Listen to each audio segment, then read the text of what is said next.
مولاي صل وسلم دائما أبدا على حبيبك خير الخلق كلهم. بسم اللہ الرحمن الرحیم. السلام علیکم ورحمۃ اللہ وبرکاتہ. حدیث آف دا ڈے کے ساتھ حاضر ہے آپ کا دوست اقبال اختر.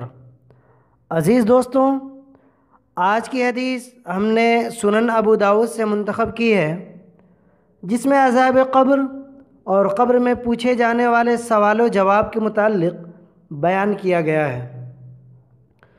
سنن ابی داؤد کتاب السنہ حدیث نمبر 4751. حضرت انس بن مالک رضی اللہ عنہ کہتے ہیں کہ اللہ کے نبی صلی اللہ علیہ وسلم بنی نجار کے کھجور کے ایک باغ میں داخل ہوئے تو ایک آواز سنی. آپ صلی اللہ علیہ وسلم گھبرا اٹھے. فرمایا، یہ قبریں کس کی ہیں؟ لوگوں نے عرض کیا، زمانے جاہلیت میں مرنے والوں کی ہیں. آپ صلی اللہ علیہ وسلم نے فرمایا، تم لوگ جہنم کے عذاب سے اور دجال کے فتنے سے اللہ کی پناہ مانگو. لوگوں نے عرض کیا، ایسا کیوں اللہ کے رسول؟ آپ صلی اللہ علیہ وسلم نے فرمایا، مومن جب قبر میں رکھا جاتا ہے تو اس کے پاس ایک فرشتہ آتا ہے اور اس سے کہتا ہے، تم کس کی عبادت کرتے تھے؟ تو اگر اللہ اسے ہدایت دیے ہوتا ہے تو وہ کہتا ہے، میں اللہ کی عبادت کرتا تھا. پھر اس سے کہا جاتا ہے، تم اس شخص کے بارے میں یعنی رسول اللہ صلی اللہ علیہ وسلم کے بارے میں کیا کہا کرتے تھے؟ تو وہ کہتا ہے، وہ اللہ کے بندے اور اس کے رسول ہیں. پھر اس کے علاوہ اور کچھ نہیں پوچھا جاتا.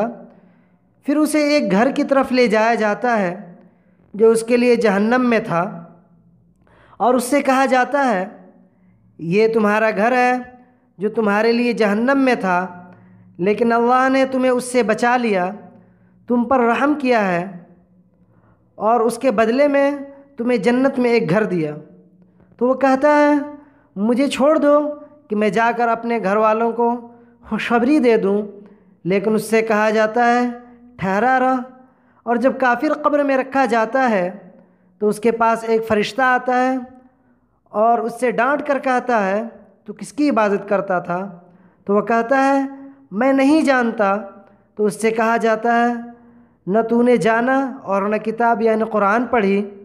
پھر اس سے کہا جاتا ہے، تو اس شخص یعنی رسول اللہ صلی اللہ علیہ وسلم کے بارے میں کیا کہتا تھا؟ تو وہ کہتا ہے، وہی کہتا تھا جو لوگ کہتے تھے. تو وہ اسے لوہے کے ایک گرز یعنی کہ ہتھوڑے سے اس کے دونوں کانوں کے درمیان مارتا ہے.